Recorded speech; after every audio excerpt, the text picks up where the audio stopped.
Okay, so multisensory teaching is using as many senses as possible to teach something to a dyslexic. So we need to use our kinesthetic and our visual and our auditory senses.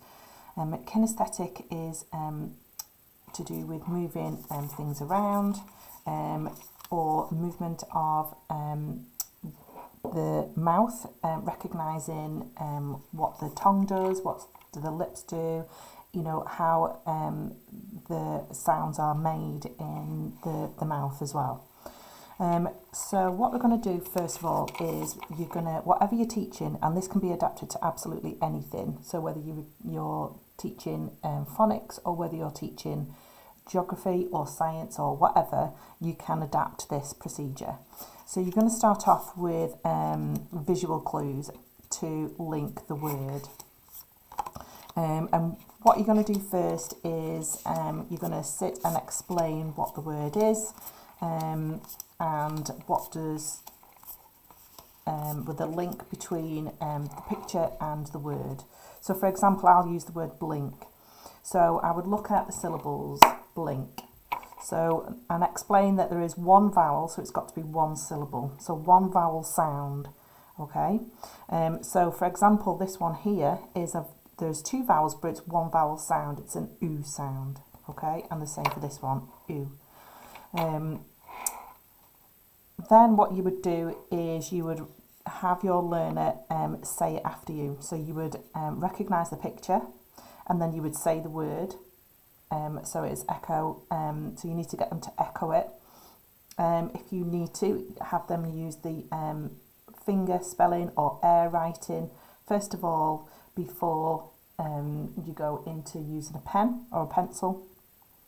And have that discussion about what all of these things are on the pictures and how they link to the words. Okay, if you need to go into your etymology, which is the history of the word, or you're looking at your phonemes, the breakup of the syllables, look at all the different vowel combinations in each syllable. And once you've done that, you can start to create a game. So for this one, I'm going to use pairs. So I have got two pictures of the same, and I would first of all start with them all face up. So that the first thing that they can do is to make sure that they can pair up the same picture and the word. But they don't just sit there in silence. They would say blink, that's another blink, and then verbalise and repeat what you've just talked about. Once they've mastered what the pairs are, then you would turn them over and have a pairs game. And that would help with their memory as well. So it's about strategically remembering where everything is as well, so it will develop that memory skill. Once they have mastered that, you can go on to doing triplets, a game of triplets if you wanted to make it a little bit harder. But once you've mastered the pictorial and the word together, then you would remove the pictorial and you would just use the words. So again, it makes that just that little bit harder.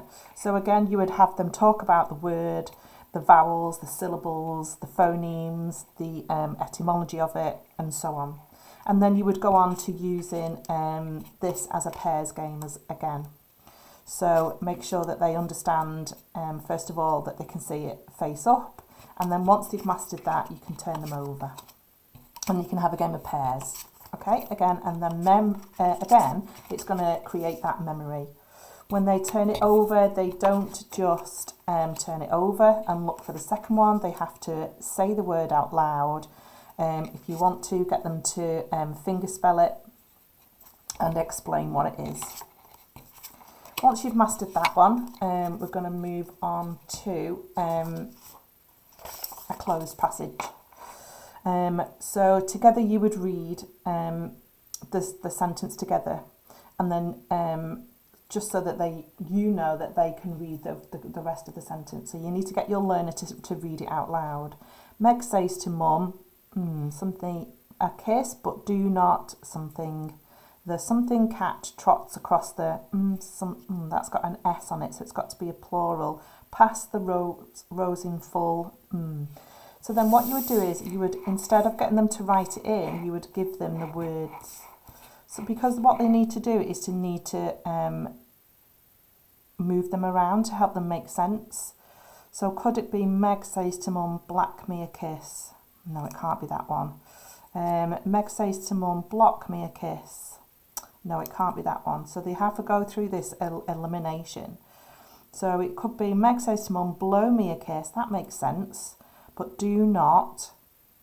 Now, if somebody's blowing a kiss, you try and get them to not blink. Okay, so that would make sense.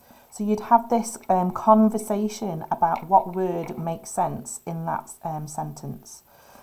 So which one of these can be a plural? So it's not a one of these. So you can't have blacks. So it's a cat. So if it could be a black cat, you're not going to have a blue cat, for example. And so you would go through the sense of the word. So the black cat trots across the blue blocks. So that makes sense because it's a plural. Past the rose in full bloom, and they're using the knowledge of the wider world to understand that a rose blooms. And once they've mastered that, you would move on to, before you do that, you always give them a self-check. So the self-check is all about metacognition. Make sure that they find their own errors, because by finding their own errors, it will hook onto the long-term memory much easier. If they have made an error, then they will be able to move it around. And again, you would get them to read it out loud before you look at the final answer. And then once you've done that, you would move on to writing. So you might give them a different sentence possibly with the same words so that they can make sense again. And then what you would do is you would ask them to write in. If you would give them the list of words and you could write in which ones would sit in the right place. Meg says to Mum, blow me a kiss. So B-L-O, me a kiss. But do not B-L-I-N-K, blink. So what they're doing is they're saying the sounds out loud, they're verbalising what the word is, and again, you would give them that self-check to make sure that they can find their own errors.